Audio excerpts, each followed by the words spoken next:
गुढीपाडवा निमित्त श्री त्र्यंबकेश्वर देवस्थान तर्फे बुंदीचा लाडू प्रसाद उपक्रम सुरू।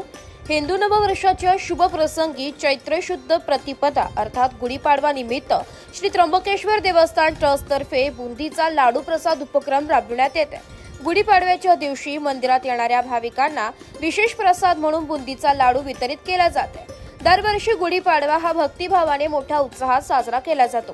या दिवशी देशभरातून हजारो भाविक त्र्यंबकेश्वर महादेवाचे दर्शन घेण्यासाठी येतात। याच पार्श्वभूमीवर या प्रसाद उपक्रमाची सुरुवात करण्यात आली असून भाविकांचा मोठा प्रतिसाद मिळत आहे। या उपक्रमाची संकल्पना आणि अंमलबजावणी देवस्थान ट्रस्टचे विश्वस्त स्वप्नील शेलार यांच्या प्रयत्नातून झाली आहे। उद्घाटन प्रसंगी देवस्थानचे विश्वस्त अधिकारी, कर्मचारी आणि पत्रकार उपस्थित होते।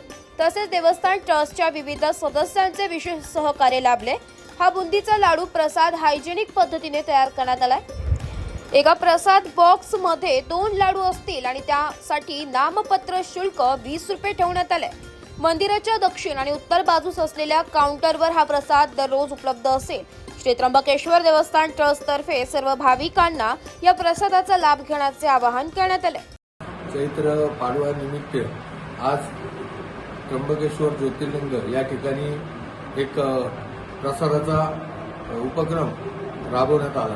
आपण बघत असाल तिरुपती असो, अनेक 12 ज्योतिर्लिंगातले मंदिर असो, त्या ठिकाणी उज्जैन असो का, त्या ठिकाणी गेल्यानंतर भाविकाला अल्प दरामध्ये काहीतरी प्रसाद दिला जातो। तर आमच्या सर्व विश्वस्त मंडळाने एकजुटीने एक चांगला विचार आणि निर्णय केला की येणाऱ्या भाविकासाठी काहीतरी दिलं पाहिजे अल्प दरात। तर आज त्याचं पाडव्यानिमित्त, वर्षानिमित्त आज या ठिकाणी त्याचं ओपनिंग झालं आणि सांगण्यास अतिशय आनंद होतो। तर लोकांच्या प्रतिक्रिया अतिशय सुंदर त्या ठिकाणी येत होत्या। अक्षरशः एका भाविकाच्या डोळ्यात तर पाणी आलेलं होतं। त्याचं कारण असं का तो प्रसाद पहिला त्याला मिळाला होता आणि सांगण्यास हे होतं की 500 बॉक्सची ऑर्डर द्यायला असताना अक्षरशः 10 मिनिटांमध्ये सगळेच्या सगळे बॉक्स संपलेले आहे।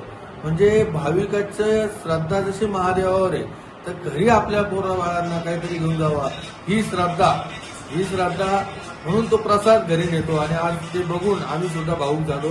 आमच्या सर्व विश्वस्त मंडळ अध्यक्ष असतील, चेअरमन साहेब असतील, सगळे आमचे ट्रस्टी असतील, त्यांनी चांगला निर्णय घेऊन एक नवीन पायंडा त्र्यंबकेश्वर मंदिरामध्ये स्थापित केला आहे। धन्यवाद। ब्युरो रिपोर्ट, नाशिक लोकशाही न्यूज, नाशिक।